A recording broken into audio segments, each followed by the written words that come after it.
जहां आलमगीर आलम की पूछताछ कैश कांड मामले में आलम से पूछताछ की गई है। ईडी कार्यालय में सवालों का सामना करना पड़ रहा है। 6 दिनों के लिए ईडी रिमांड में मंत्री आलमगीर आलम है। तो ये बड़ी जानकारी आपके सामने, जहां कैश कांड मामले में आलमगीर आलम से पूछताछ की जा रही है। ईडी कार्यालय में सवालों का सामना करना पड़ रहा है मंत्री आलमगीर आलम को। 6 दिनों के लिए ईडी रिमांड में मंत्री आलमगीर आलम है। तो ये बड़ी जानकारी आप तक पहुंचा रहे हैं।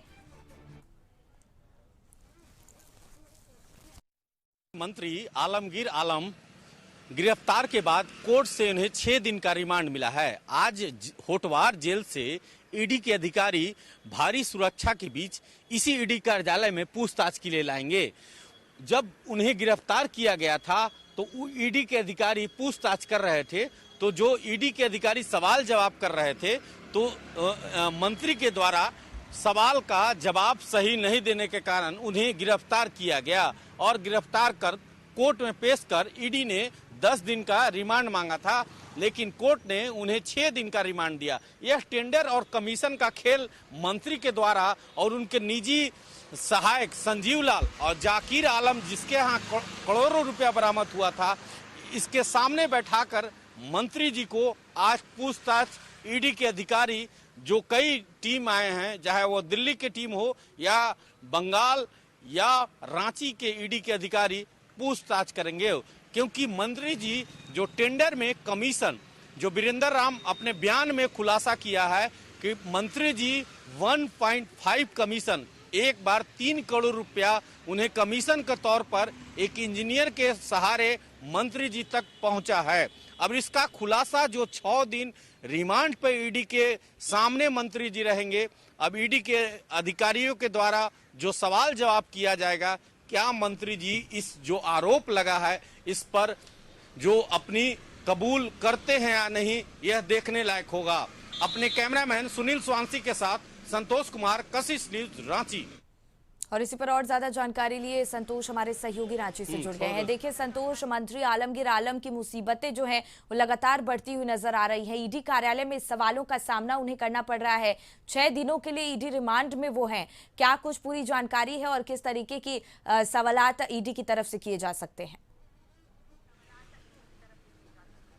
देखिए, अभी अभी जो हटिया डीएसपी और ईडी के अधिकारी के 2 सदस्यीय टीम जो होटवार जेल निकले हैं, भारी सुरक्षा के बीच उन्हें इसी ईडी कार्यालय में लाया जाएगा। दिखाना चाहेंगे अपने कैमरामैन सुनील स्वांसी जी से, कहेंगे कि आप दिखाएं कि इसी ईडी का कार्यालय में लाया जाएगा उन्हें भारी सुरक्षा के बीच, और उनसे पूछताछ का जो सिलसिला है वो शुरू होगा सिखा। और उसके बाद जो 1.5% कमीशन का खेल मामले में, टेंडर खेल मामले में उनसे लंबी पूछताछ की गई, लेकिन उनके द्वारा ईडी अधिकारियों को सहयोग नहीं किया गया और ना कोई जवाब दिया गया। तो उस मामले में ईडी के अधिकारी उन्हें गिरफ्तार कर फिर जेल भेज दिए और जेल के बाद उन्होंने कोर्ट में आवेदन दिया और उन्होंने 10 दिन का रिमांड मांगा था, लेकिन ईडी के अधिकारी को मात्र 6 दिन का रिमांड मिला है। और उसके बाद आज से रिमांड की अवधि शुरू हो रही है। तो इस बीच में जो हटिया डीएसपी है पीके मिश्रा और ईडी के अधिकारी और भारी पुलिस बल के साथ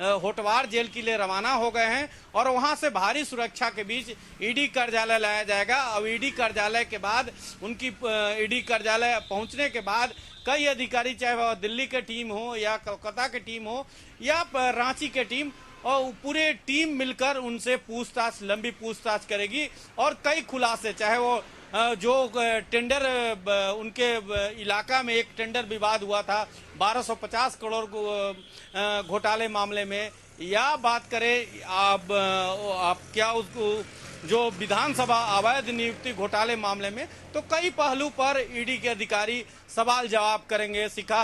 और देखना होगा कि जो सवाल जवाब का लिस्ट लंबी है और मुख्यमंत्री जो मंत्री आलमगीर आलम हैं कितना सहयोग कर पाते हैं, और आने वाले दिनों में जो इनके जो क्या अधिकारी हैं और इनके जो कर्मी हैं उनसे भी ईडी सम्मान। बिल्कुल संतोष, ये भी समझना चाहेंगे आपसे कि चुनाव के बीच कैश कांड हो जाना, मंत्री आलमगीर आलम की गिरफ्तारी हो जाना, उन्हें कोर्ट में पेश करना और उन सबके बाद अब ईडी उनसे पूछताछ कर रही है, इन तमाम चीजों का असर कहीं ना कहीं जेएमएम पर भी पड़ने वाला है चुनाव को लेकर।